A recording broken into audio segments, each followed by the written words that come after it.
by Julius, a street carry. And that's going to come up short from the 4th and 3, number 21.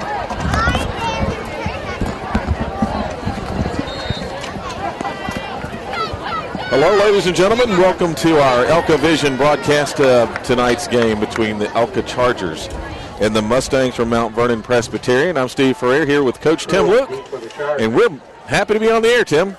Yep, finally. A little glitch there, but we got it corrected.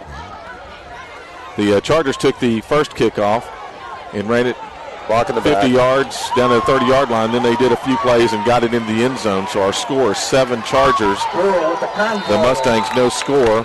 And this here was a punt after the Mustangs' first possession was unsuccessful. Their quarterback was keeping the ball and didn't get a first down, so they punted it, and that's where we are right now. Steve, just to help catch you up there, we scored on 3 plays, took the opening kickoff, and Matthew East almost took it the distance. He broke about a 45-yard kickoff return, and we needed 3 plays to score, and Davis Karande scored on a catch from Dalton Etheridge. We held them 3 and out on their first series, and they just punted to us. And DJ Curl took a great punt return down, but we had a block in the back. We had 2 kids chasing their gunner, and it's one of the hardest things in the world is to convince a kid to let up and not hit somebody from behind in a situation like that. And we did block in the back. I saw it as clean as bright as day, but we've got the ball first down at our 40. So Etheridge is back. We got 2 out wide right. He's going to hand it off down to the 50, the 45, the 40. He's going to go all the way. Handed it to Marquise Griffin. And he took it 60 yards into the end zone for a Charger touchdown. Steve, I know folks who may be watching are wondering how it's looking so easy. This is a very, very young team we're playing. It is a region ball game, so it's huge, and they're playing a region schedule. And anytime you play in a region, it's big. But this is a school that's new to the Georgia High School Association at the varsity level, and they're very young. Very young. I don't even know if they have a senior class, and if they do, they don't have many. And they're awfully young, and they're small, and they're growing. And they've been taking their lumps this year, and now they're playing the number 1 team in the state, and we scored very easily twice. And we were discussing this before the game, and on Elka Vision, you may have seen we honored our seniors tonight.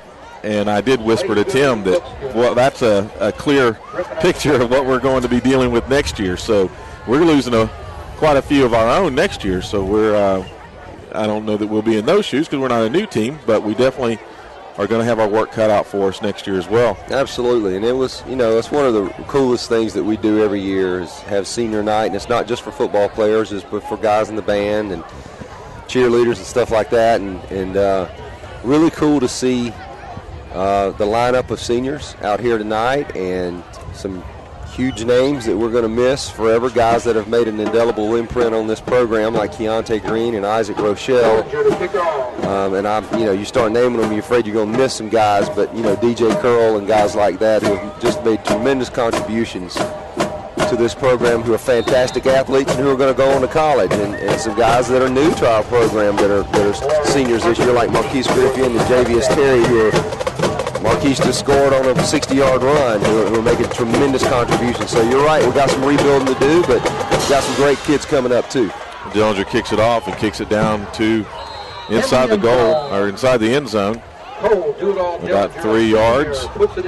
Steve, that's a special teams coach best friend right there. Anytime a kid can put the ball in the end zone and you don't have to worry about a return at all, if you've got a kid who can do that, I don't know in high school why you would do anything else, really. I mean, he just kicked that ball about 4 yards deep in the end zone. It was a heck of a kick, and he's gotten better and better at doing that this year. Cole has done a good job at that. So Burnett is back in the shotgun for the Mustangs. He's got 2 out left, 1 out right, and 1 with him. Man in motion. He's going to pitch it out to number 34, complete but stopped. Oh, my. Right there by DJ Curl at the 20, looks like at the 28-yard line. He caught it, turned, and got stuffed right there in his shoes. Well, that's a hard way to earn a living right there. If you're gonna run little seam routes and dump the ball over the middle, you better be ready to get your teeth rattled, and DJ Curl will gladly oblige to rattle somebody's teeth, and that was a nice hit. So the Mustangs Forbes was the receiver on that one. Burnett's going to this time keep it. He's running left. Does get the first down apparently up across the 30-yard line. Javius Terry. Probably about the 31. Very nice play by Javius Terry, our right corner over there, of containing on that and not letting it go any further than it did. It was just a short gain. They're going to mark it and say he got a first down. He gained about 2 yards. First down, Mustang. And just to catch everybody up on this team a little bit, they are young, but they have a very, very athletic quarterback. They got their best player at the most important position, and his name is Elijah Burnett, and he is a heck of a player. He's got some speed. He's got a decent arm, and they try to feature him. He's going to be back. He's going to keep it. Gets about a yard and a half on the play. And the beauty of our defense is we have so many athletes all over the field that even when a play looks like it's got a chance, like that one did when Burnett first started taking off out of the pocket, it looked like it had a bit of a chance. There was some space. But that space closes rapidly, and the great teams always do that. It reminds me of the Savannah Christian defense from 2 years ago. Went down to the Dome to watch them play Clinch County. Clinch won that game, but Clinch's defense and Savannah's defense were very similar in that there's speed all over the field. You couldn't gain anything. Burnett's got a man in motion. He's going to keep it. This time he doesn't get out of the backfield. He's behind the 30-yard line at the 29 where he's tackled. Quarterback sack. That was Isaac Rochelle there. We would be remiss to not say welcome back, Mr. Rochelle. He has been out since the Briarwood Christian game when he broke a bone in his left hand, and he is back for the first time tonight. He's committed to Notre Dame. He's our left defensive end. He just made that play. He is an absolute amazing football player and just equally a great kid, even better kid. And it's great to have him back. Bryson Durden's blitzing. Burnett pitches it out this time. Same receiver, number 34. DJ Curl hits him as he tries to catch the ball, and Forbes drops it. So the pass is incomplete. Well, once again, Mr. Burnett is lofting balls up to kids over the middle, and bless their hearts, somebody's going to get hurt if they keep doing that. Of course, DJ came up hobbling on that. He's been, I don't know, I hope it's not the same injury. He had a bad ankle earlier this year. It looks like it's higher up on his leg, though. It looks like he may have a little bit of a Charlie horse or something, hopefully. I don't think that was his intended receiver. A couple of receivers were about in the same place, and I think he just missed the intended receiver, and that's where the ball ended up. He's floating the ball a little bit, and pressure will do that to you, and anxiety over what's in your face and what's coming, and those three big defensive linemen that we got will do that to you. But I just don't want to see anybody get hurt and leaving the ball up like that. Of course, you know, DJ's a physical player, and he lit him up pretty good. They've actually done they've done okay. They're 2-4. They lost their first one to Mount Pisgah, the Mustangs we're talking about, but they won their second one to St. Francis, and that was a big win for them, 35-28. They lost their next one, won their next one. Actually won 60-21 against Cross Keys, and then they've lost their last two. So they come into this game 2-4. And not trying to throw any, water on their parade or whatever, but the two wins that they've got against, some pretty weak teams, very weak teams. Cross Keys is perennially one of the worst programs in all of the state of Georgia, and they have lost big in the last 2 weeks. Landmark beat them 62-0. Holy Innocents, who we beat 42-3, beat them 56-13. They were going to punt the ball, but the play was stopped. His knee was down. I didn't see that. Yeah, he caught the punt. His knee was down, and that's a tough break for them. He got the ball on about the 17-yard line. Their 17.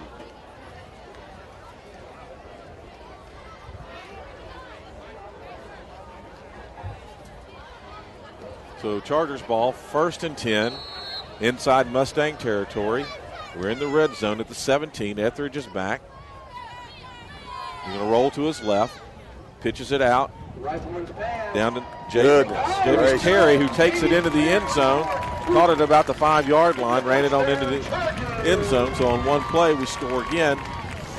Well, I knew, Steve, when we had Javius split out wide, we had Tukes in the slot. Actually, I think Matthew East was in the slot, and Tukes in the middle of the three-man set of Trips on the left side. We call that Liz. That's our Liz set. It's Trips left. I knew that we were going to pass the ball. Of course, we rolled Dalton out, and he fired a beautiful strike, just a perfect spiral. Gives me an opportunity as Isaac Barber's going to kick through this, and he's been doing a fantastic job. But he missed this one. He was wide right.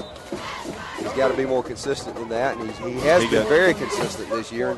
He got too far under that ball. He did, and kind of chopped at it a little bit, but he's had a great year to this point. He's been very, very consistent lately. But this gives me an opportunity to talk a little bit about Javius Terry, who caught that touchdown pass. And Javius is starting to get some attention from colleges. And Tennessee was in here the other day looking at film and very impressed of him. He's not a huge guy, but he can absolutely fly. He has tremendous speed. At this point, I would venture to say that he is the fastest football player in pads that we have ever had, football speed out on the field that we've ever had at Elka.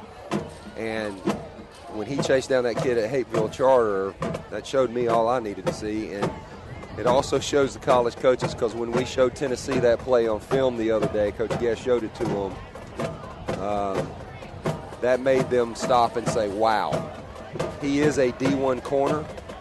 He's a tremendously talented athlete, but what makes him a D1 corner isn't just his speed, it's his physicality.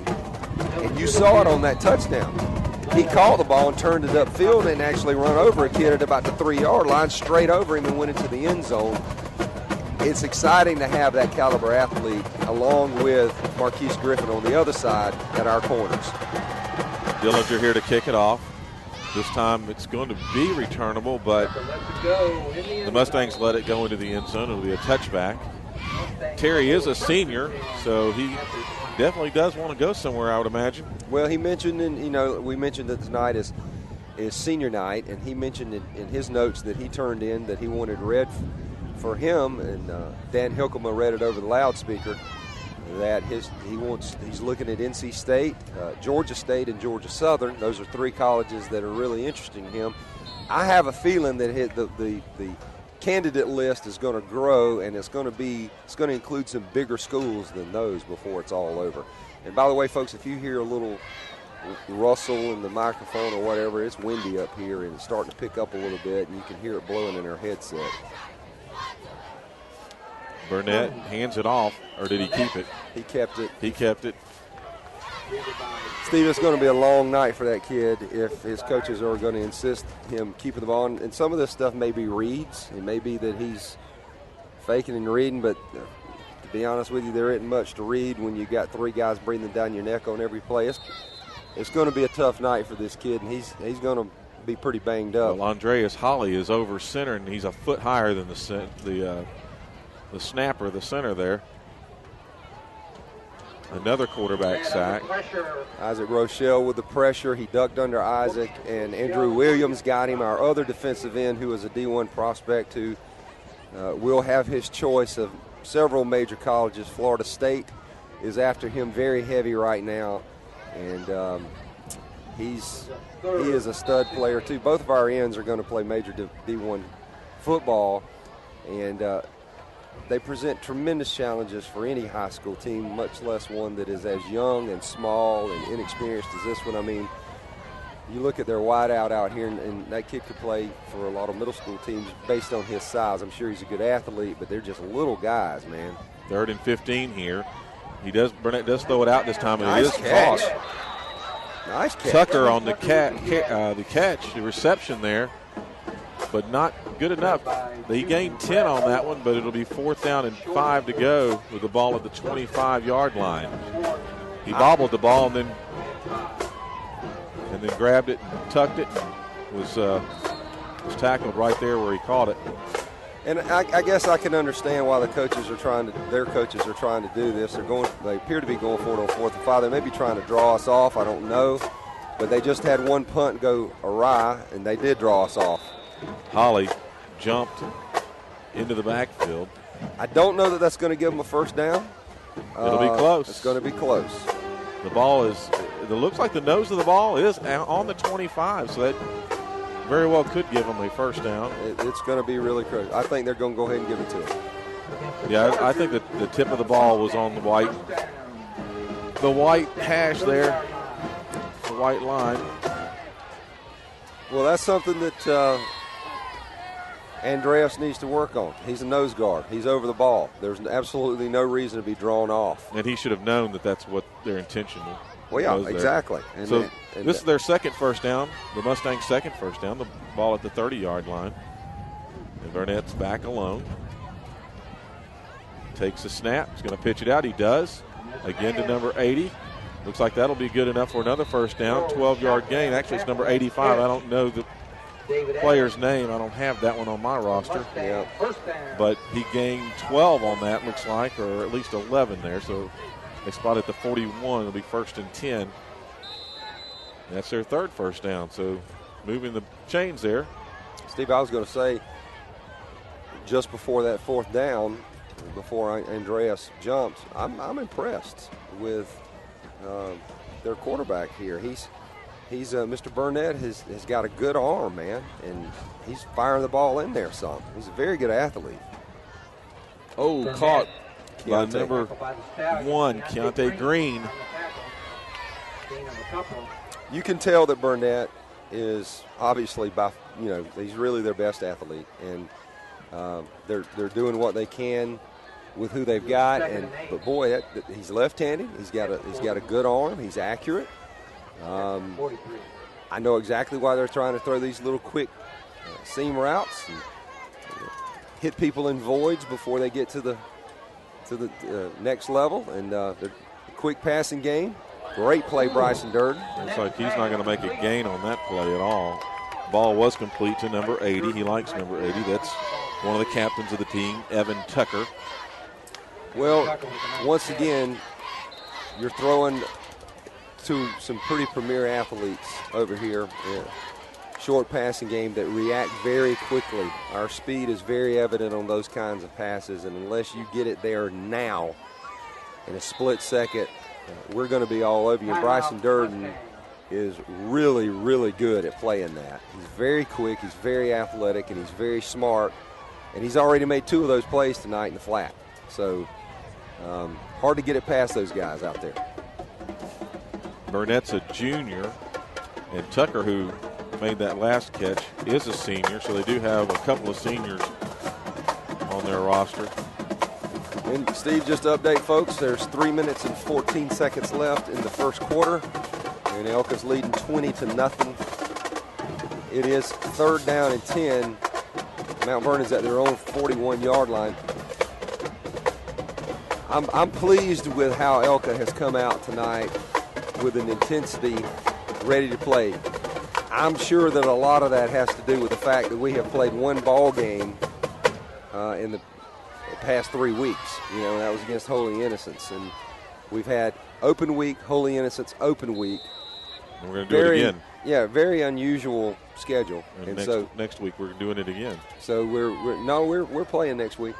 That's right. We're playing away, and then we come back home. That's exactly right. Okay, it's 3rd down and 10. Man, oh man. I don't know where he thought he was going that time. He just basically ducked. Yeah. Wow. That looked like a bunch of blue bullets charging him. That's what's called a jailbreak.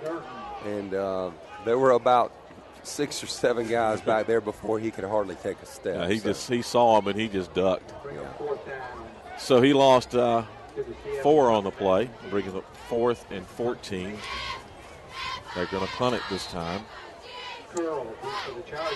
I admire these kids from Mount Vernon. It takes a lot of courage to play the game of football and to play against a team that is obviously physically superior like Elka is to Mount Vernon. We're just at a different place in the history of Tucker's punt gets blocked. Elka's going to pick it up. Brad Moore. And number 80 catches him, the punter. Oh, where did the ball go? Brad Moore scored. He never got him. He didn't wrap him up. Yeah. Andrew Williams blocked it, I believe, and Brad Moore scooped it up. They had a couple of chances at him. He broke the tackle of one kid and scored. And, lest anybody think, well, you're being unfair going after a punt like that against, an obviously overmatched opponent. Guys, this is what we do. I mean, we go after punts.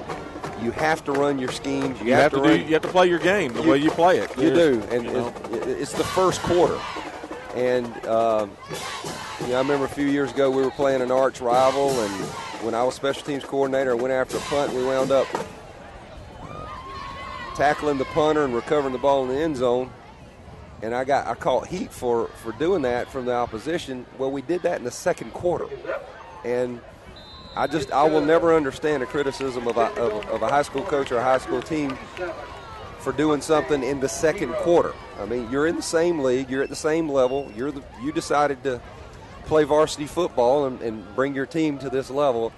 You need to be ready for everything that comes, and we've got to be able to play at least 2 quarters. Well, on the other side of the field, they have to see it, or else they won't know how to play it. That's right. So it's good for both teams.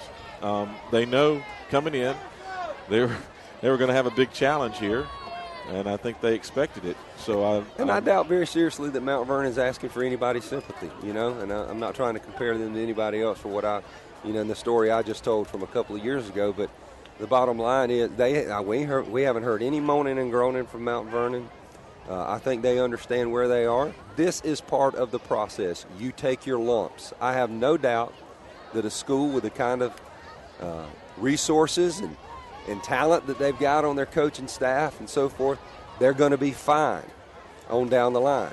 But 10 years ago when I took over our program in 2001 and we had won 3 games in the previous 3 years, we got our brains beat out too. We took our lumps. You just have to do it and go through it. And God has blessed, and we have grown, and we have gotten better, and we were able to turn our program around, and it was all the Lord's doings. But you just have to understand this is part of the growing process. Dillinger kicks it short again. They're going to let it roll. It's going to roll into the end zone. It almost stopped. Yeah, and it's really dangerous what he did on that play. It's pretty clear that the number 80 does not want to. That's Tucker, the senior. He doesn't want to, and I don't blame him. He doesn't really want to return the ball, and they're trying to make sure that ball goes in the end zone. Start from the 20.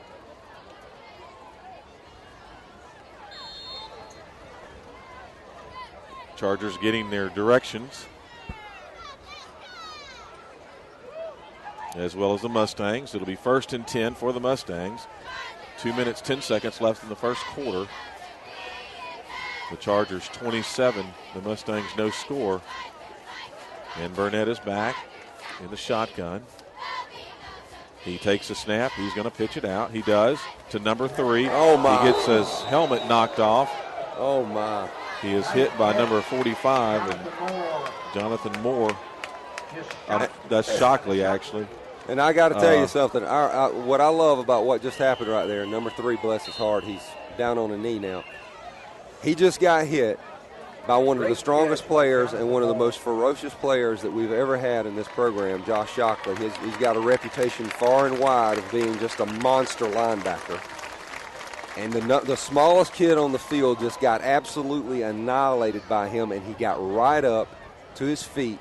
And what I loved about the response was the Elka Chargers surrounded him to check on him and see how he was as a sign of respect for a kid that small getting up, because we know what we've got in Josh Shockley. These kids have been hit by him in practice every day. Yeah. And so they understand what for him to get up is give him a red badge of courage. That was awesome. That's their number 3, the Mustangs' number 3, Jonathan Moore. He's 5'4", only weighs 110 pounds. And he got nailed by Shockley back there. So Burnett's back. He's going to pitch it out again. This time he tucks it and keeps it. He's running left and right. Now he's moving upfield just a hair up to the 33-yard line. Gains 3 yards on the play. Brings up second down. That should be third down. It should be third down, right?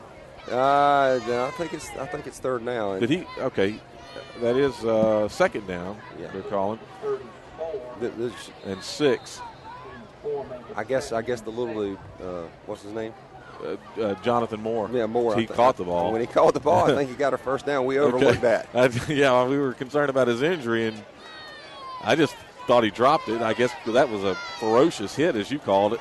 His helmet came flying off. You know, I mean, unbelievable hit, but what I'll remember about that is that little kid popping up. That's impressive.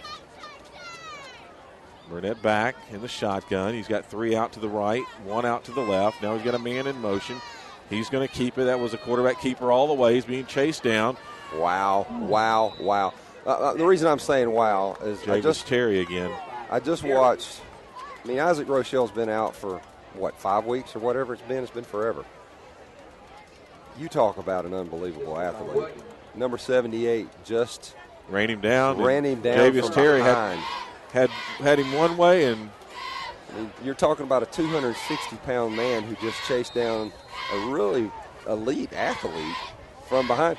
That's why he's going to Notre Dame, though. I don't know why I'm saying wow, but he is a special football player, and we are going to miss him. So Burnett lost 2 on that play, brings up third down and a long 9 for the Mustangs. He's got 3 out on the right, 2 on the left. He's back alone in the shotgun. He does air it out. He just pitches it straight up in the air. It's going to be intercepted by the Chargers at the 50-yard line, picked off by Marquise Griffin. He's keeping the ball down the left side. 5, 4, 3, 2, 1 in the end zone. Charger touchdown. And Steve, that flag on the play. Yeah, they're going to bring it back some way, somehow, I'm sure. That's going to be a holding call at about the 30-yard line. Wow. Burnett just tossed it up in the air. I mean, he was up for grabs the whole way. They called us for holding on the return, so it's going to come back, which I'm glad it is, to be honest with you. 27-0 already, and there's 10 seconds left in the first quarter. Very impressive. I mean, I know he just kind of threw the ball up, and it wasn't a hard pick. There was only one receiver in the general vicinity.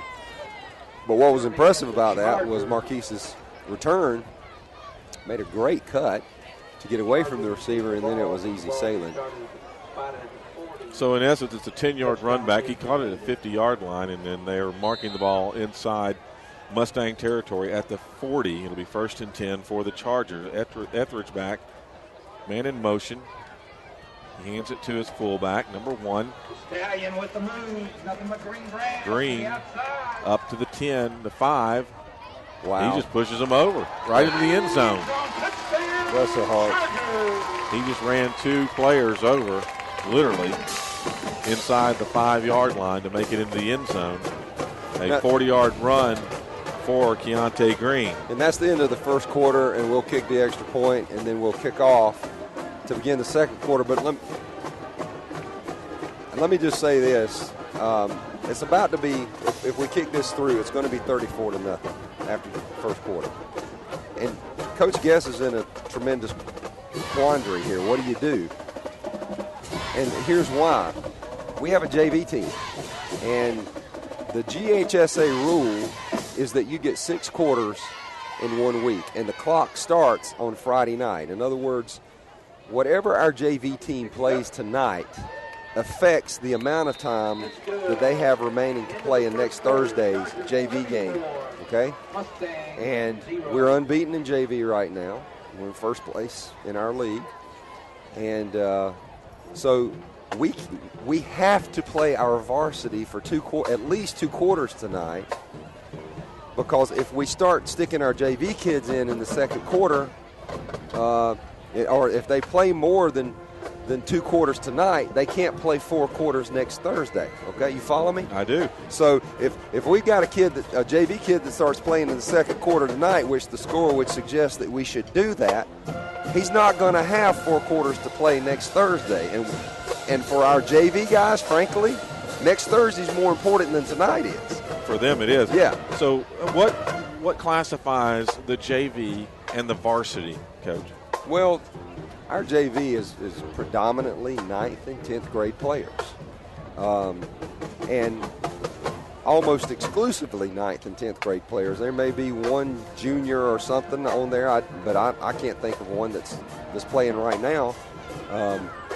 And it's sub-varsity. It's guys who have not matured enough or are not quite good enough yet to be on varsity. I mean, goodness, your varsity's loaded with junior and senior excellent athletes, and so these are the kids that are developing. And when you get your program where the Lord has blessed us to have our program, you have the kinds of numbers that you can field an outstanding varsity team and an outstanding JV team and get experience for both of them, and it's just a self-perpetuating cycle where you're getting guys ready to play in the 9th and 10th grade with a full slate of JV games and on into the playoffs. And by the way, we've been blessed. We haven't lost a JV game since 2009. We've won the league in each of the last 2 years and been unbeaten in both of those 2 years.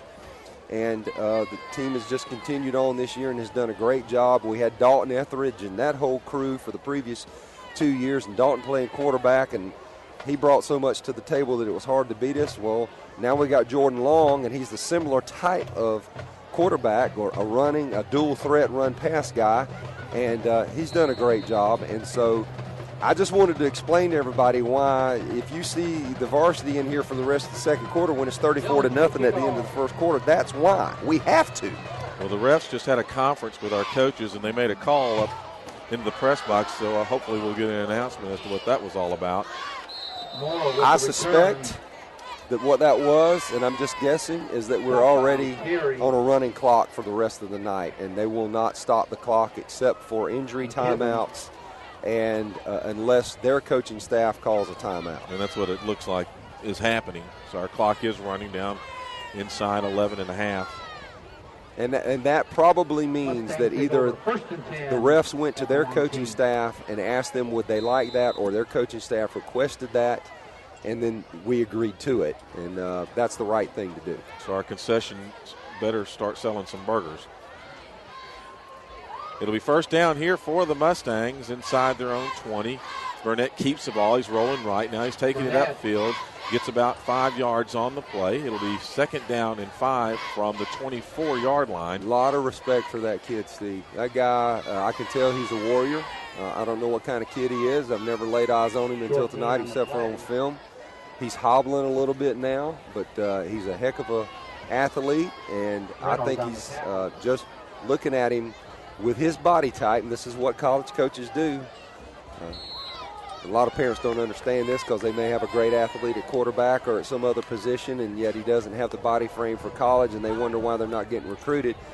This kid passes the eyeball test, and even if he's not that good of a quarterback in high school, he could get a college scholarship simply because of the fact that he's about 6'1", 6'2" right now and about 180 pounds and can run. Well, a lot of high school quarterbacks don't make it. That's an interception by number 45. Josh Shockley. Shockley takes it in 24 yards. And what happened was they tried to hit Jonathan Moore, little number 3 again, the small wide out, and he bobbled the ball, and the ball went up in the air and right into Josh's arms, which I'm going to be honest with you. I don't like the fact that we just scored a touchdown that way. I hate that for Mount Vernon, and it's tough, but I would rather Josh not hit Jonathan, just to be honest with you. I don't want anybody to get hurt. Most high school quarterbacks don't make it at the college level as quarterbacks. They do go in other positions. Am I right? Well, generally in high school, in many, many places, your best athlete, you put him at quarterback. That doesn't necessarily mean that he has the skill set to play quarterback at the college level. So a lot of kids who do play quarterback in high school wind up at wide receiver, cornerback, safety, slot, something like that in college because he is an elite athlete, and he was the best that his high school had, but he's not a quarterback. And I'm not saying that's the case here with Burnett, because actually Burnett has a good arm. He just needs a little more time to throw the ball and some seasoning. He can run. He's got good wheels. And I personally, just looking at him out here tonight, he's got a chance to play college football. Well, he's only a junior. They've got a lot of juniors and sophomores on their team, so there's a future still yet in high school ball for him. You were talking earlier about our JV team. So the question is, how deep is our varsity roster, and how many players can we move in and out on our varsity roster without having to put the JV team in? Well, I don't have the numbers right in front of me, but I would say, you have your starting 11, okay? After that, and here's the thing. Some of the backups at a lot of our positions are automatically our JV guys. There are certain positions where we will have a second-string varsity guy who is not our JV guy. That second-string varsity guy almost always is going to be either another senior or a junior, because juniors and seniors typically do not play JV football. We have some of that depth at some positions, but that is not across the board. We're a single-A team. You're not going to have that across the board. You have that across the board at Flowery Branch. And at Grayson and places like that, you'll have, a two deep of mostly seniors at places like that. But you don't here. This is a single-A team. And so we kick the ball in the end zone. They'll start at the 20 again. Cole's doing a great job of kickoffs. But what we do have is, you'll have some depth, some guys like Lane Timpson out there, number 20, who was just on that kickoff. He's going to provide some quality depth, and he's not a JV player. And there's a few other guys like that. Connor Wright is one of those who is a junior, a senior now, who is going to provide some quality backup for our varsity team, who will not play JV. We're already substituting. Brad Moore is out there. I think he's a junior. He just took Marquise Griffin's place at left corner. And so we're already substituting on defense. I see our freshman out there, Chase Burdett, is playing linebacker. So we are already substituting. Burnett keeps the ball, runs it up the middle, a yard gain on the play. And by the way, Chase Burdett,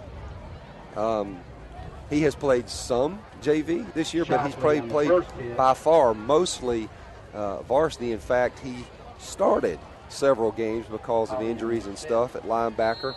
Just a puppy, number 33. He's done a heck of a job. And very, very strong kid. And he's just a freshman, and he's got a ton of experience on the varsity level already. The Mustangs have 3 wide out right, 1 left, and a man in the backfield with the quarterback in the shotgun, Burnett. Now we put the man in motion. He's going to toss it to the man in motion, fumbled the ball after he caught it. They should have recovered at about the 17-yard line. I was hoping that. We recovered at the 17-yard line. Steve, that aggravates me. Here's why. These referees, I know you call them like you see them and stuff, but in a game like this where there's a running clock and it's 41-0 in the second quarter, call that a lateral and blow it dead. And well, I'm not real sure that he had really good possession of it. I don't think that was actually a catch.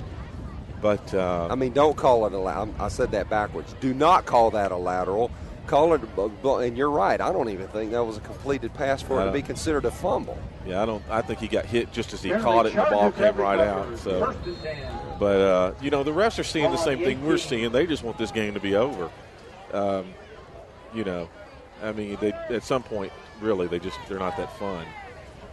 Well, right from under the outside, good DJ cut. Touchdown, DJ. And for the end zone, he's in. Touchdown, Chargers. You know what's weird about this is it's fixing to be 48-0, and I bet you we haven't run 10 plays from scrimmage. We've scored defensive touchdowns. We've had all these turnovers, block punts, and everything else, and our offense really hasn't gotten much work tonight. And it's just been that kind of a ball game. So let's talk about the region, Coach. When this team, you obviously can pick your non-region games. Coach Guest can, some of them. or all of them. But your region games, you have to play those. You do. And how is the region chosen? How is all that selection process happening? Well, the Georgia High School Association appoints the regions. Every 2 years, we go through a realignment process in the state of Georgia, and the GHSA reclassification committee gets together and they classify based on enrollment which schools are put into single A, double A, triple A, and on up the line. And so you're classified by enrollment, and then a committee takes that and breaks that down based on geography as best as possible. They group together teams in the same classification that are in close proximity to each other and break it up into 8 regions. And we're in Region 5, and it is a region that is exclusively private schools because we are in Metro Atlanta, and almost all, well, I don't know of a single A school in Metro Atlanta that isn't private because, like I said, it's based on enrollment numbers, and private schools are small enough to be single A. The only other single A schools in the state of Georgia, again, based on enrollment, are small communities in rural outposts throughout the state. So we are a single A team that's going to play against other. Get the ball thrown up there, too. We got the student section below us have broken out the beach balls, and now they're bouncing them all over the. I've been noticing our ELCA fans, parents, and fans. They've been very respectful of our competitors tonight. They're not doing much cheering, if any at all. Yeah. So we have how many region games then? This is our second one. How many do we play total? Well, we've got 6 region games. There are 7 teams in our region, and 6 of them. So we play 6 region games. Next week we play Our Lady of Mercy, a Catholic school over in Fairburn, and we go to Our Lady of Mercy, coached by Mike Earwood, who started the Stars Mill program 2 decades ago when that school was brand new, and built it up into a state power and took them to the Dome. And now he retired from the public school system and took over Our Lady of Mercy. This is his 3rd year, and he has a winning record. I think it's something like 17-9 or something at Our Lady of Mercy, when they had a perennially losing program, and he has done a fantastic job there. Coach Guess and I, in the last 3 weeks, with us not playing much. Well, we haven't played on any of the last 3 Friday nights because our only other game in the last 3 weeks was on a Saturday at Holy Innocents. So each of the last 3 Friday nights, we've been able to go watch a game. So Coach Guess and I went and watched other teams play and scouted them out, and we saw Our Lady of Mercy twice. We saw them at Athens Academy, and we saw them last week against Landmark, and Landmark beat them in overtime in a great football game, and a very, very entertaining game to watch. And frankly, Our Lady of Mercy should have won that game. I give credit to Landmark for hanging in there and winning it. But they're very tough. They're very physical. They have a running back, I don't even know his name, but number 21, who is a grown man. And they have athleticism and speed all over the field. They are the best Our Lady of Mercy team in history that they've ever had. And it is going to be a tremendous challenge for us. And I'm looking forward to playing a game that's going to be a challenge and seeing how the region stacks up. Then after that, we play Pace Academy. We play at home, homecoming on the 26th of this month against Strong Rock, who's in our region. And then we wrap up our region with, we play in November against Landmark. And we play Strong Rock before Pace Academy. Yep. So it's Mount Vernon, Our Lady of Mercy, Strong Rock on the 26th, then Pace, then Landmark. Landmark is going to be on November the 9th, and that will be here. That is our arch rival, and they're a very good team again. A lot of athleticism, well coached, very tenacious on defense.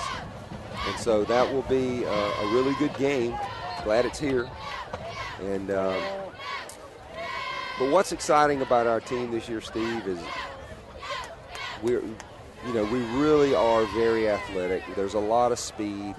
There's a lot of football savvy on that field, a lot of experience. We've got a great coaching staff. Coach Guest is just marvelous in the way he prepares these kids. What you see out here on the field is a product of a man who not only is godly but has an unbelievable work ethic for a young man, for anybody. But he's in his early 30s, and he outworks anybody. I mean, he's here at 5:30 in the morning every day, and he truly focuses on that day, and does a fantastic job. And we've got big sports going on this coming week too. Yeah, We'll talk about next half when we come back from our break. You want to stay tuned for that. Well, we got volleyball playoffs going on. We got softball playoffs going on. We're going to play Landmark in softball next Thursday, and hopefully, I'm not exactly sure if it's a best of 3 or what it is, but Thursday and possibly Friday here we're hosting. And we won our region title at Strong Rock, defeated Strong Rock last week twice, last Saturday down at their place in the region tournament. And we're moving on now to the area, to the state playoffs, and exciting to see how our Lady Chargers have done. Coach Doug Campbell has brought that program back to state prominence after a year or two of being down a little bit after we won 4 straight state championships for the first program to ever do that in the history of Georgia. And so it's exciting to see our Lady Chargers back being dominant. It's 44 seconds left in the half. It's 48-0. That tells you what a running clock will do. It seemed like it took that first quarter forever. And now it's running again, 36 seconds left. Steve, I'm probably going to go down. Hopefully my son will get a little playing time in the second half, so I'm probably going to go down and watch it from the sidelines. I'm sure the people are glad to not hear me running my mouth second half anyway, because I've just been yapping. But kind of hard to fill in on a game like this when it's 48-0. But you're right. Before I go, I would be remiss to say, if I don't say something about our field. Our field is immaculate, and it is green, and it is beautiful, and it's October the 12th, and our field is green and lush, and you can see it on the screen. And the reason it is because of a young man by the name of Jared Wilkerson, who goes above and beyond. I can't tell you how many times this kid's been up here. I call him a kid. He's a 30-year-old man. This guy's been up here at night, after dark, doing things like putting fertilizer on the field or putting special treatment on the field or trying to get rid of this kind of cricket or that kind of cinch bug or whatever it may be. And the result is we got something that looks like it belongs on a golf course, and we get to play football on it. We have a guy who is very, very special. We love him. He's a godly, godly man. He loves the Lord. His work ethic is incredible. And what he does to this field, I wouldn't trade him for anybody. I mean, Bill, whatever Mangan's name is with the Atlanta Braves, God bless him, I'll take Jared Wilkerson, because he puts his heart and soul into it, and our grounds look incredible, and we can't thank him enough. And we are blessed to have him and Erica and his whole family as part of our family. And I hope that he retires here, because if it does, it means that we're going to look good for a long time. Well, you're right about that, and I missed our field the last game. You missed that, but I couldn't see anything between the two 20-yard lines. It was a not well-lit field, so It was tough on me. Well, we've enjoyed having you, Coach Tim Luke. We're going to look for number 19, see if he gets in the game some. Get some Elka airtime. Absolutely. Glad to be here. Appreciate it, man. See you, Steve. Okay, and we'll let you guys enjoy our band. We'd also like to remind you that we'd love to have some sponsors on board with us. It's not too late to join us. We really would like to have a couple of our business associates come and join us, because we want some interesting ads running. So if you'd like to do that, it's very inexpensive. We'll run your ad for the rest of the year, for all of the games. We're not even a quarter of the way through, but Officer Mike will put together an ad for you, and he'll work with you to promote your business here on Elka Vision, and we'll show it the remaining broadcast that we have with our sports activities here at Eagles Landing Christian Academy. So we need the first one to jump on board, and if you'll do that, we'll help you out. So give Mike Harrelson, you can call the school. Everybody knows. If you just say, I want to speak to the one in charge of Elka Vision, or Officer Mike, they'll put you in touch with him and get you the information that you need and get you on board with us, and you'll be our proud first and second and 10th sponsor. So so come on, give us a call here at Eagles Landing Christian Academy and jump on board with us. We appreciate it as you support our athletics here and support Elka Vision. So we'll let you enjoy our halftime festivities, and we'll talk to you in a bit.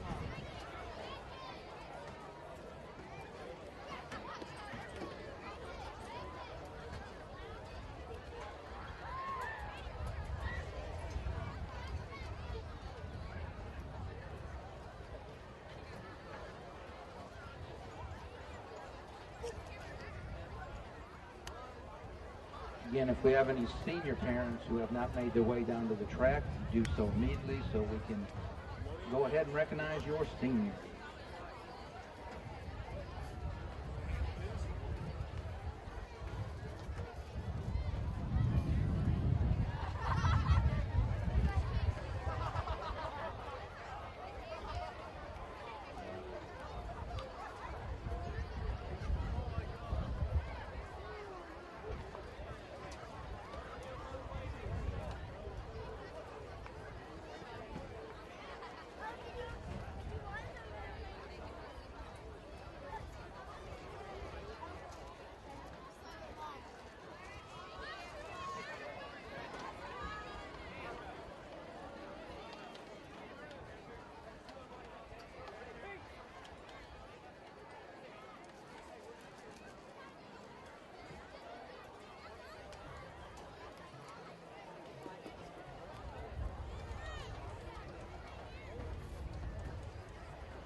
All right, let me direct your attention to the field, please.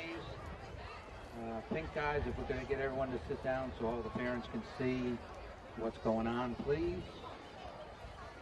Thank you. Senior night, introducing Mr. Chaz Arvey, son of Charles and Shirley Arvey. Been in Elka for 13 years, participating in wrestling and cross country. Would like to attend either Georgia Tech or the University of Georgia. His life verse, Psalms 118:24, Mr. Chaz Arvey.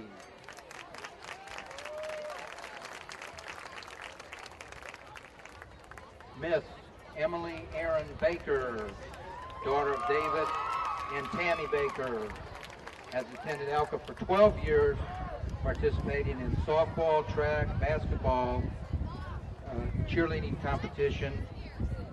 Would like to attend UGA or Georgia Southern. Her life verse, 1 Timothy 4:12, Miss Emily Baker. Mr. Zach Barron, son of Scott and Crystal Barron, has attended Elka for 14 years, played tennis and cross country. Would like to attend the University of Georgia. His life verse, Isaiah 41:10, Mr. Zach Barron. Mr. Matthew Cathy, son of Bubba and Cindy Cathy, has attended Elka for 7 years, participating in football, cross country, and wrestling. Is undecided on his college. His life verse, Colossians 3:23. Mr. Matthew Cathy. Miss April Lynn Clark, daughter of James and Susan Clark, has attended Elka for 2 years, has participated in competition cheerleader and spirit cheerleading.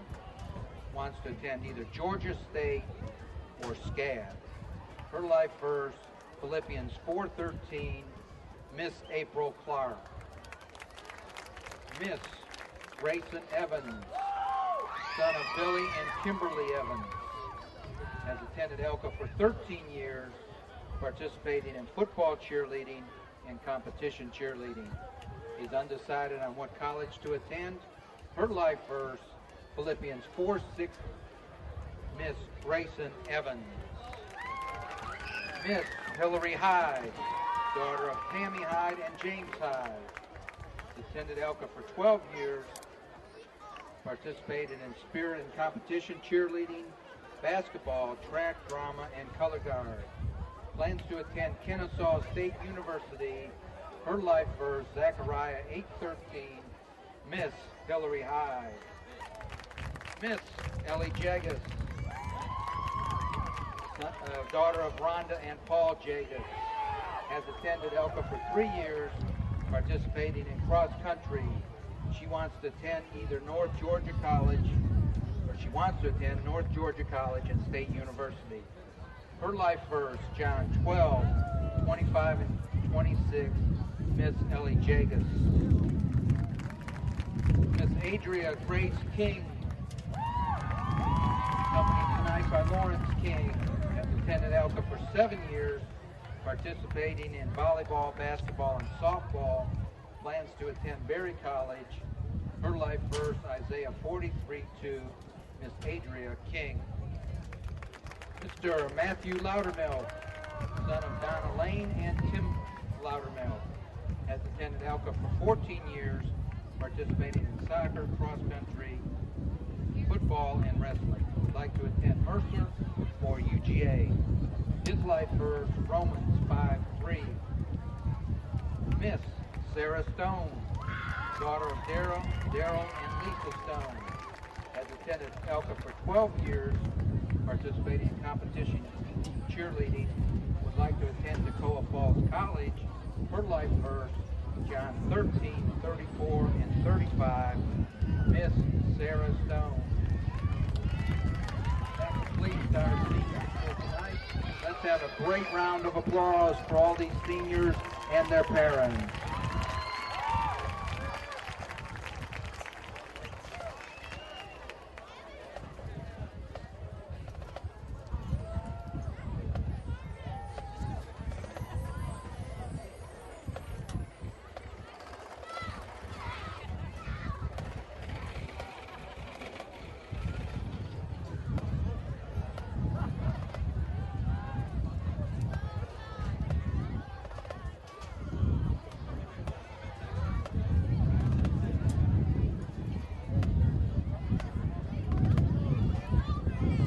Ladies and gentlemen, I am very proud to introduce to you the 2012 Eagles Landing Christian Academy Mighty Charger Marching Band.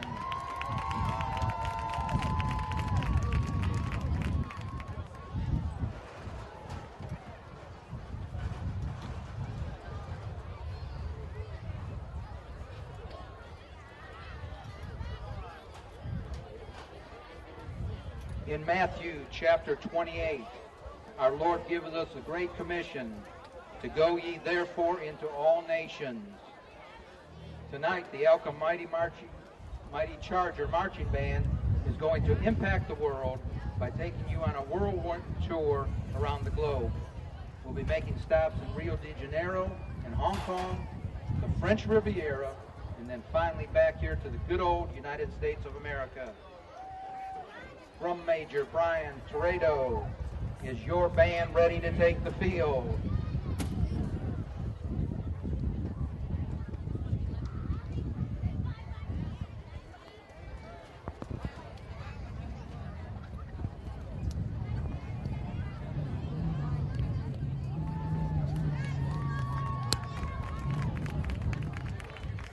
sit back, make sure your seat backs and tray tables are in their full upright positions. Fasten your seat belts and prepare for the Chargers 2012 show postcard.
for the mighty Charger Marching Band.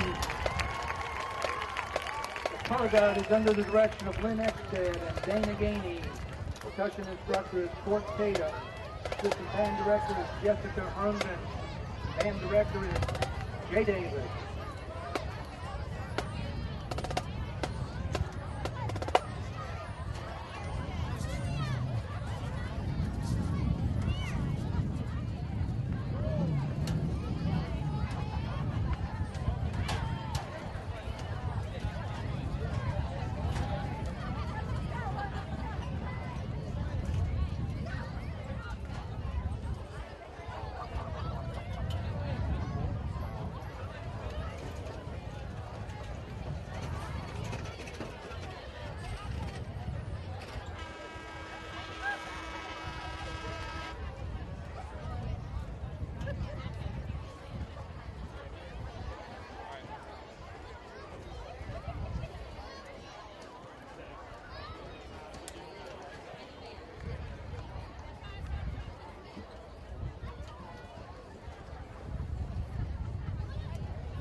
It is windy up here.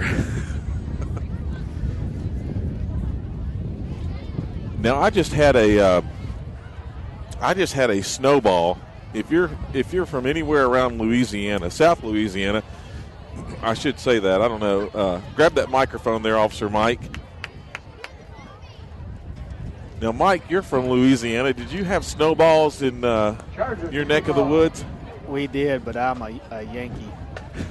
You're a northern Louisiana person. Yes, but we did have nice snowballs. Where my wife's family's from, down in Houma, they had a place called Mom's Snowballs. And I want to tell you, who owns this one here? Coach Harris. Coach Harris. Snowbiz. Has Snowbiz here. And I asked him, I said, do you set this thing up anywhere else? Oh, yeah. That was a kickoff, by the way, for the second half. And he said no, that it might be a little messy for basketball games. And I said, well, I'd come to basketball games just to get a snowball. But anyway, that's very authentic, almost as good as Mom's was when we'd go down to Houma and visit. So now I'm freezing to death because if you have never had it, it's shaved ice. That's very sweet. Yeah, and then they add the flavored sugar water. But if you don't use the right sugar water mix, they don't taste that great. But Snowbiz here, if you've never had one, the Mustangs gain about 4 yards on that play. It'll be 2nd and 6. If you've never had one of these things, come to our next home game, bring a couple of bucks with you, and stop by Snowbiz, and you'll be freezing to death like I am right now. I have to go get me some fries there, warm me up. But I enjoyed that. You've had that, right, Mike? Oh, yeah. I just try not to eat it because I watch my figure. I don't worry about that. Yeah, I can tell. 2-yard gain on the play for the Mustangs to bring up 3rd down and 4. I was looking at the stats during halftime, and we've run 7 plays from scrimmage. Believe it or not, our offense is totally bored. The defense has gotten a lot of play time. I'm really not sure why I'm recording. Well, these kids like to watch themselves, so they'll enjoy that. Especially the defense. You know, sometimes the defense doesn't get to shine.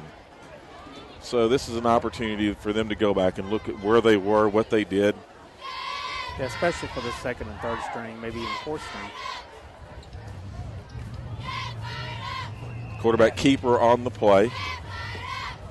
Short of the 1st down, up to the 28-yard line. It'll be 4th down and 2 as Burnett kept the ball and went straight upfield.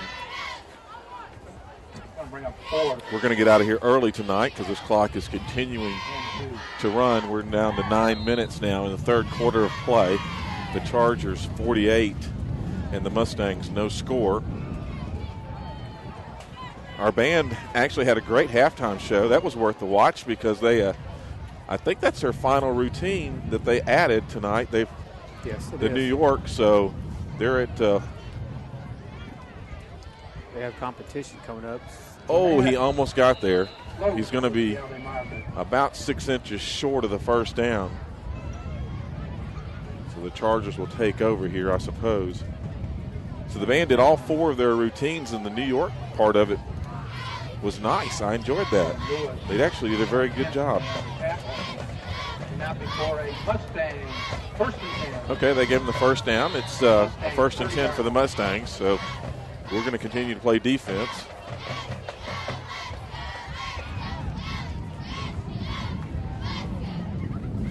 I'm a little partial to the band anyway, Mike, because I was in band. So was I. I was student band president, and I was also the student band field director.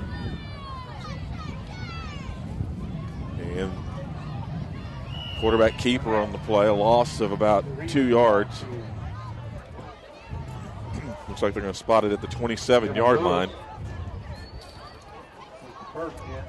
I see the band every afternoon here at school working very hard on one of the backfields. Well, their band field, I guess, is actually a softball field. Baseball. The baseball field.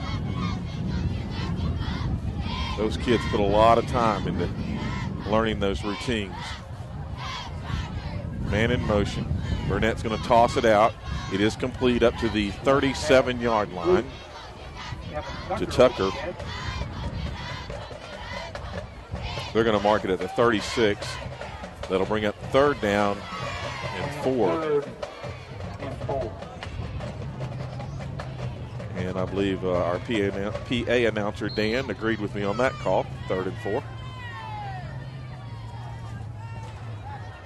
a lot for the Charger fans to cheer about, but out of respect, they haven't been doing much cheering with a score this lopsided.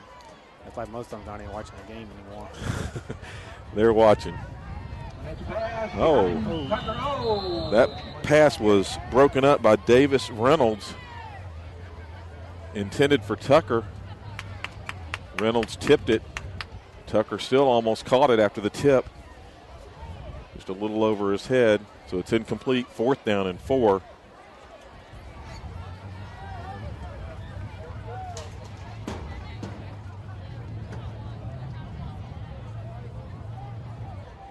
For those of you that don't know, Elka Vision, how long's Elka Vision been around here, Mike? This is our 2nd year. Mike teaches a class, has probably 10 or 11 students from Eagles Landing Christian Academy that are in his class. They're students. This time Burnett gets it up to midfield to the 50-yard line. That's a 14-yard gain. Will give the Mustangs a 1st and 10 at the 50.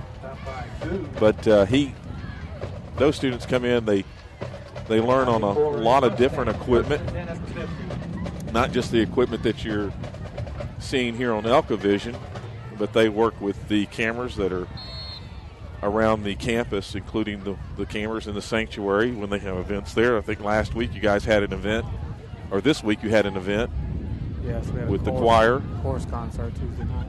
That was filmed. That was done with the students here at Elka that are involved in the video production class. That pass is complete to Tucker. 13 yards on the gain rather. Ball's going to be spotted at the 37-yard line. 1st and 10 for the Mustangs. I'll tell you what, if that air temperature was much lower, it would be cold out here. My daughter's running around with my jacket, but I'd be fine if I hadn't enjoyed Coach Harris's snowball there. He calls it snow biz, but you can't be in Louisiana and not call that a snowball. That's exactly what that is. Very finely shaved ice. I'm telling you, you think you've had a snow cone before. You have not had one until you've eaten one of these things. But getting back to your video production class, Mike teaches them not just video and audio and all that, but they have to do edits. And you guys have a couple of fancy computers that you use. We do. What programs are you teaching them? Mainly Final Cut Pro X or Final Cut Pro 10. We have a couple students that are using Adobe, but I'm kind of become partial to Final Cut myself now that I know what I'm somewhat doing with it.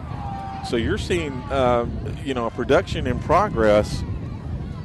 The more that this is done, and the more that these students are learning, and the more the equipment that the students get and are able to use, these broadcasts become better and better. And so I'm leading up to something here. I know many of you have a business or have something that you could promote. It doesn't matter what it is. If you clean houses, we need a clean house sponsor. If you're a realtor, we need a realtor on board. If you're a hamburger maker, we need a hamburger person. Whatever it is. If you own a tire shop, whatever. It's worth $100 to come on board with us and get started. Once this thing gets rolling, it's not going to be $100 anymore. So come on in and join us. Just to let everyone know, just in case you don't know, these programs especially these football games, are put on YouTube. So you're not just in Henry County, basically the whole world really could be watching and seeing your commercial or advertisement. The great thing about it, though, is you're not just supporting the athletics, you're supporting this video production class that's new here at Elka. And all of these kids deserve. That's a 1st down at the 20-yard line, a pass out to Tucker. And he's spotted at the 21-yard line, so the Mustangs are moving this time. But all the students deserve an opportunity to really make a go of everything that's available to them in high school. A lot of high schools, you wouldn't have a video production class or any opportunities like that. especially not in a private Christian school. So we're proud of our kids that are here and involved, and they really take it to heart. They like it, and you may have a child or a grandchild or a friend's child that this pass was almost intercepted and intended for Tucker. But, you know, they do things that you and I can't do. Mike probably can, but you and I can't, which, you know, they use their little phones. They'll take videos, and next thing you know, they've got followers all over the internet on YouTube and all those different things. But these kids are very smart, and this video production class just takes them to a different level. And we're proud that we're able to offer that to them. So, getting back to the point, call the school, and ask to speak to Officer Mike. Leave a message for him. Give him a number. He'll call you back, and we'll put these things together. We're going to be broadcasting. That pass was incomplete. We're going to be broadcasting a lot more activities. We can't broadcast every athletic event here at the school, but we are, I was talking to Coach Campbell yesterday, we are planning on streaming the state playoff game here next Wednesday. I believe that's going to be a doubleheader. Last I heard it was going to be 2 and 4 p.m. That may be changed between now and then, but we are planning on streaming that game live for those who may be interested in watching that. So try to tune in around 2 o'clock. Athletics here at Elka are very strong, as you may already know. This is also a great opportunity for those of you that have a lot of family that's out of town and they want to see their nephew or their niece in their particular activity. So if we're able to broadcast that or put that on Elka Vision over the internet, it gives them an opportunity from anywhere where they are to see that, and that's a great thing. The Mustangs called timeout here, and that's why we've stopped the play. We've got 1:54 seconds to go in the third. The Chargers are up 48 to no score on the Mustangs. One of my pet peeves, Mike, is I never use the word nothing. I don't like it. It doesn't sound good. So I'll always say no score. Probably doesn't make much of a difference. Just gives me a little feel good. Burnett is back in the shotgun, man in motion. He's going to pitch it out again. That looked like it could have hit the ground. It was out to Tucker, and it looked like that he scooped it up, but the ref says it did touch the ground, so that's an incomplete pass. Brings up 4th and 10. So next week we're away.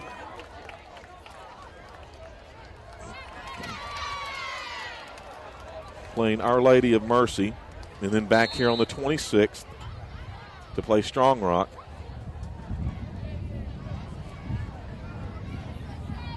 Always a big competitor. Oh, no, next week. Oh, what did you say? Next week we're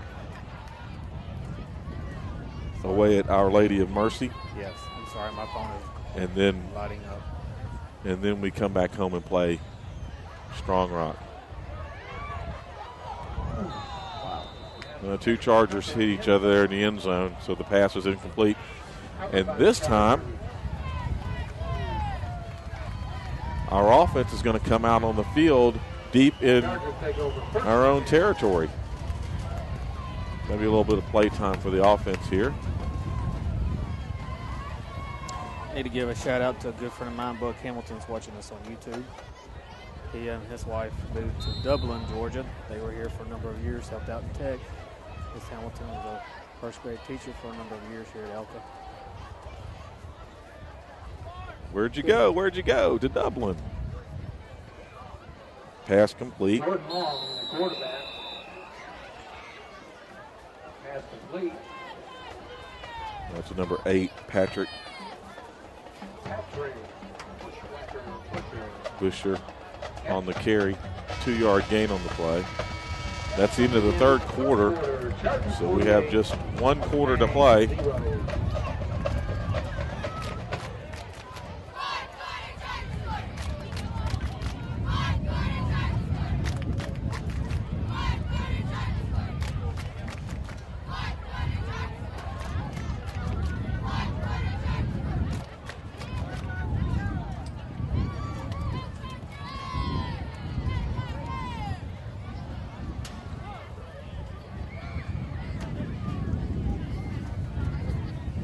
So we've got our second and third string out on the field now, and we'll see what they can do. Maybe a little more evenly matched at this level.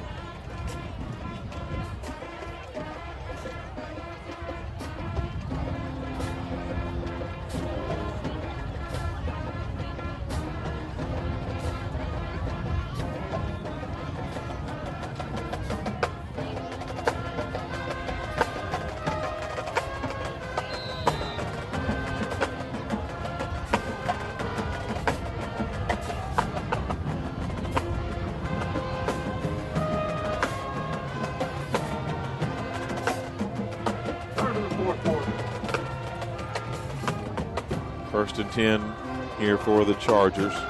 Jordan Long is in at quarterback. He completes the pass out to the 23-yard line. And number 12, that's Jamal Tukes. And he is still on his feet inside Mustang territory, carrying the Mustangs. He's still on his feet. Now a penalty marker on the field.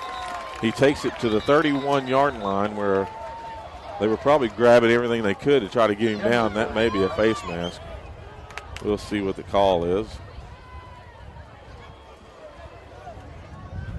It's a running clock, so I don't know why they stopped it.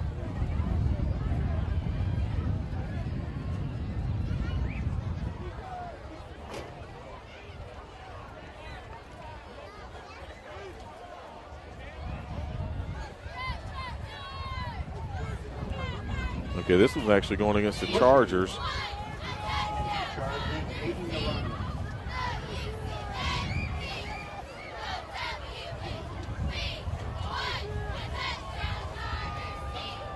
So they're going to bring the ball back to the 36-yard line. Not much of a penalty. It'll be first and 10 for the Chargers inside Mustang territory.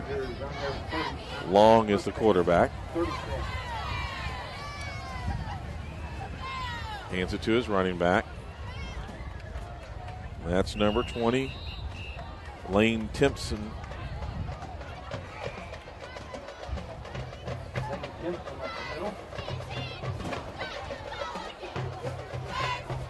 Andrew Brown made the tackle for the Mustangs.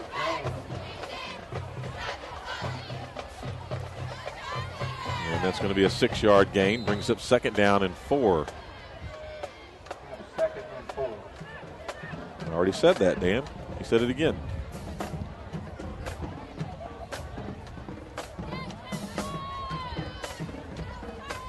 This time he hands it off again. Long gives it to number 20, Lane Timpson. Big gain on the play. All the way down inside the 20 to the 17-yard line. It'll be a first down for the Chargers.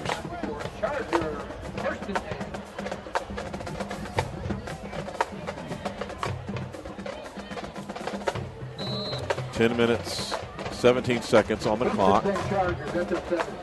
This is the fourth quarter. Chargers 48, Mustangs no score. Long in the shotgun, does hand it off. Hands it off to number 27, East. And Matthew East wrapped up after a 2-yard, maybe a 3-yard gain on the play. Will bring up second down and 7. Second and 8, ball on the 15.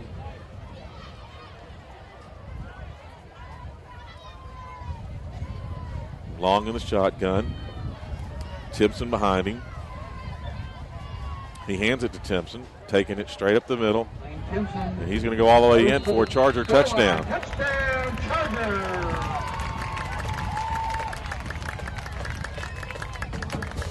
Good offensive series there for Long.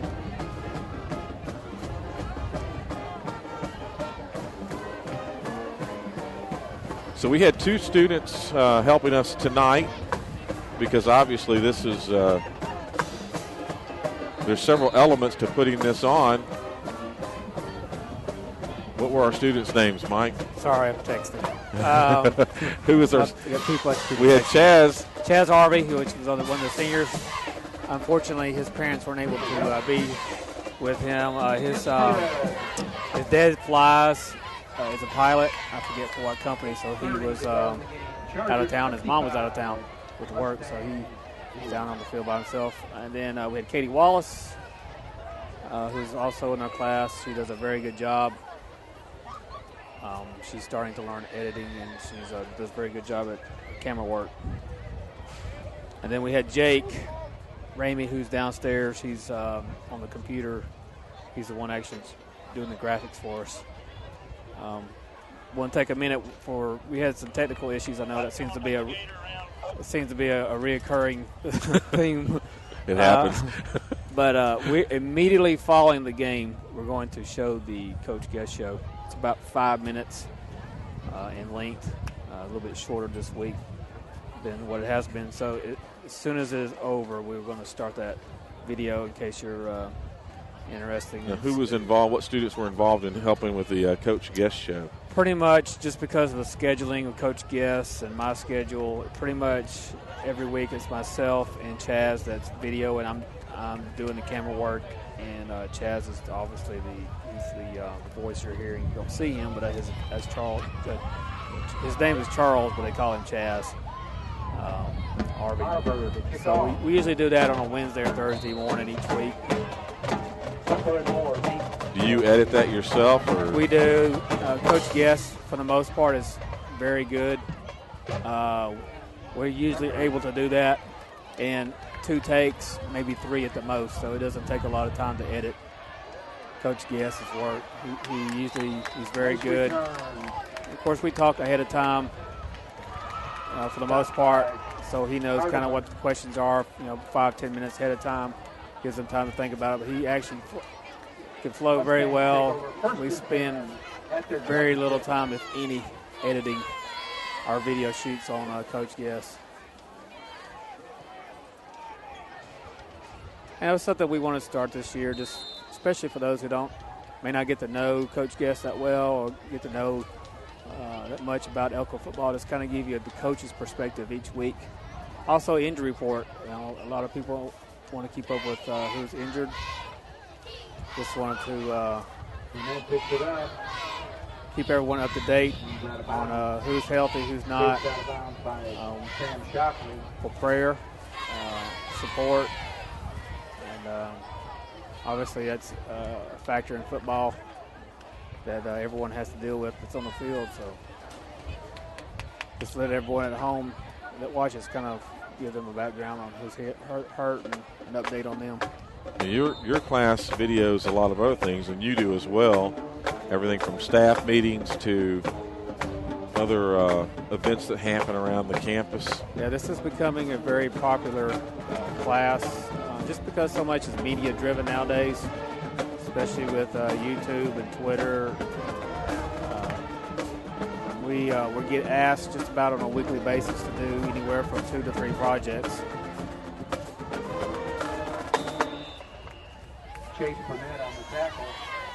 And then we have our regular, we have chapel every Wednesday that we stream live, and it also is recorded. We typically don't do a whole lot of editing with that. Pretty much what it is. Live, that's what we get on recording. We stream and video every Wednesday, every home and away football game. We're planning on doing as many home basketball games. We're also going to incorporate Coach Covington. I'm not sure what we're going to call it other than maybe the Coach Cove show. We're not going to do that before every home game, but we're going to try to do that at least 4 or 5 times a year just so you can get background on the basketballs. 4 minutes, 24 seconds to go. Mustangs have the ball. It's now 4th down and 12 for them, if you're keeping up. this was a great opportunity to talk about Elka Vision and the class. What do you call your class?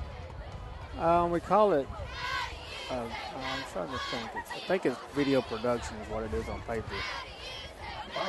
But it's much more than video production. Kids learn a lot of dealing with lights. Of course, lights and video got to go together, hand in hand. They learn editing software.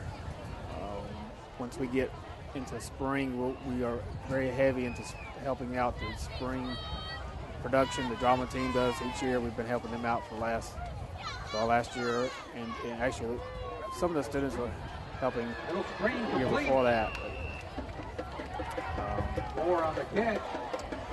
So they learn drama, and stage sets, and lighting, drama lighting, graphics. So it's not just video production that they're learning. It's a huge undertaking, I have to tell you, because I've watched the students and Mike work together on these projects, and I mean, it's almost like, okay, I got to start this video editing piece, and then I can go do my regular duty, and then all of a sudden he's back at it. So, and then the students come in, I see them sit down, a couple of them at a time even. We'll sit down and do some editing or some work on it. One of the key life skills that it teaches is time management. You know, we're given a deadline. Oftentimes it's only a day or two turnaround. We just had a project that we did for Mr. Gillum a couple of days ago. Well, actually, we did it yesterday. It came to me Wednesday. We shot it yesterday, and we finalized the project, and it's probably sent out today to the Elka parents on a special project that he's wanted us to emphasize with the video class. So we didn't have a whole lot of turnaround. Fortunately, there wasn't much to it, so it didn't take that long. But time management is very important, as well as quality. We're all about quality. We want to be it's quality work, and because it does represent the school, and it's a direct reflection of the school and the student body as well. Well, there's not a whole lot of things that can help these students to shine. And so, behind the scenes, the camera's pointing at featured students or featured athletics or featured events. And that's a good thing because those students get to have their opportunity to be seen and all. And these students that work behind the scenes, they're not ones that really want to be in the limelight. They just want to put it all together. So, well, that was kind of the premise of wanting to start this class. Actually, James Hyde and I have been talking about trying to get this class going for several years. And it was really to give an opportunity. Not everybody can sing. Not everybody can be an athlete. So it's just an opportunity for the students that had an interest in video and audio, within the time in a place to use their talents. And it's a lifelong skill. They can use video production, audio skills wherever they go, whatever church or even company or business they may end up, college. They can use that for the rest of their life.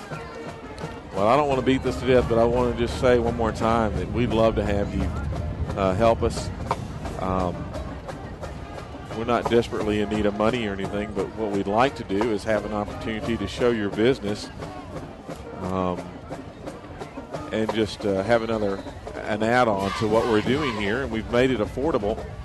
And you guys know what it takes to get a customer, the acquisition charges and all of that. So I'm sure $100 is not much to ask. I know many of you are already supporting other activities around the campus, and we appreciate that. But for some of you that haven't had an opportunity to support an activity, we'd love to have you on board here at Elka Vision, and you'd be our shining star. So be sure and don't forget, make a note today, now, to call Officer Mike, call the school here at Eagles Landing Christian Academy, and ask to speak to Officer Mike or leave a message for him to call you back and jump on board with us. We'd love to have you and love to talk about your business and show your business, feature you guys as a sponsor for Elka Vision. We really would appreciate that.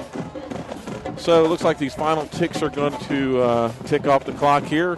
and the Chargers will win this one 62-0 against the Mustangs. We appreciate our competitors coming down. Some of you may have been watching from Mount Vernon Presbyterian. We wish you the best. We thank you for your competitive spirit tonight, and God bless you all.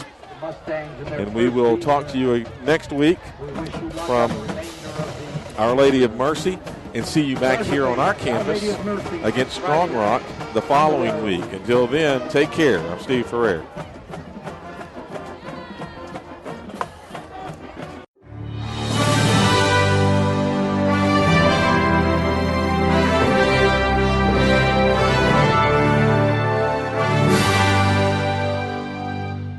Good morning, Coach Guest. Thank you for coming today. So before we get into the game about tonight, can you tell us a little bit about your last game with Holy Innocents? Yeah, last week we had an off week, but the week before that we started our region play versus Holy Innocents, who's traditionally a great program, and we played them for the region championship last year, but we got out to a great start in the region. We beat them 42-3. All the kids played really well. I'm very proud of them. We're continuing to basically meet our goal each week, which is get better every single game. We want our next game to be our best game, and I feel like we accomplished that versus Holy Innocents. Okay, so of course this next game is tonight versus Mount Vernon. Can you tell us a little bit about what you're thinking about this game and how you've utilized the off week to prepare? Yeah, the off week we went in and we just started working on things that we need to get better at, and kind of just, we've gotten to the point where we pretty much have an identity on offense, we have an identity on defense, and so now we know who we are. We just want to get good at doing what we do. And Mount Vernon's coming in tonight. They're a school. I think this might be their first year in Georgia High School Association. It's definitely their first year in Region 5 because we haven't really had much dealings with them. I think they're 2-4. They're a new program, but bottom line is, and I say this each week, it's about ELCA, and it's about us doing our job and us getting better each and every game. It's about us going out there and each and every play, our kids doing the best of their ability and us focused on us. And I tell them all the time, it doesn't matter who we play, we have to come to play. And so not a whole lot to say about Mount Vernon because they're kind of new to us as well. So we're going to find out a lot about them tonight. Okay, so you were saying it is about how well you play and the ELCA team. We ask this every week, what players have really been shining and outperforming the rest, so to speak? Well, DJ Curl's come back and from his injury, and I really like the way he played against Holy Innocents. I really like his effort. Even more, I love the way he's been practicing, how he's been working hard. I mean, he has really become a warrior out there on the practice field, and that flows on to everybody else because on our defense, he's the quarterback. He's the free safety. He's the most important guy, and the way he plays, everybody else is going to follow. Our secondary continues to do a great job with Marquise Griffin, Javius Terry, and DJ. With the dogs in there, outside linebackers, safety types, Bryson Durden and Davis Reynolds. Our front six on defense playing really well, doing a great job. Big bonus this week is we're getting Isaac Rochelle back. He's been out, and he's going to have he got cleared from the broken hand, but he still has a cast on, so he's going to wear a big club. But just having him in there makes our defense so much better. There's a reason why he's getting recruited by everybody. So we're really excited about that. Offensively, offensive line continues to play well. The wide receivers are playing well. Dalton Etheridge continues to lead the offense and do amazing things with his arms and his feet. Another added bonus versus Holy Innocents was Keontae Green was back. And we all know what he means to the offensive side of the football. And so, I think he's gotten this with the off week after Holy Innocents, and this week I think he's gotten to where he's almost 100% healthy, his knee and his ankle. So we're excited about all those guys. And it's hard to pinpoint one guy because everybody's playing well right now. Yeah. So you did mention some injuries. In the past few weeks, there have been a lot of injuries, a lot of crucial injuries. How are those coming? And you mentioned some are back in the game. What about some of the others? Well, we've had this year, it was kind of a rough stretch there. We had some very key guys hurt, which that's never happened to me while I've been at ELCA.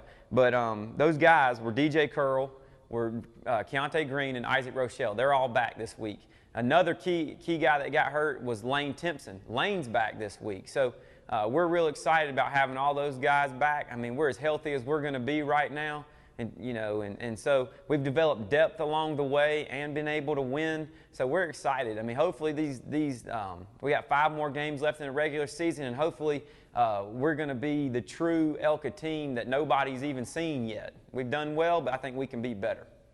Excellent. And tonight is senior night. Can you tell us a little bit about what senior night is? Senior night is us recognizing our seniors. And this is a very, very special senior class that we have coming up. This senior class, we just did the math, they're 37-6 going into the game Friday night. So potentially, if we have 9 more games, they could win 45 games in their high school career, which would be an Elka record. The senior class last year had won 42.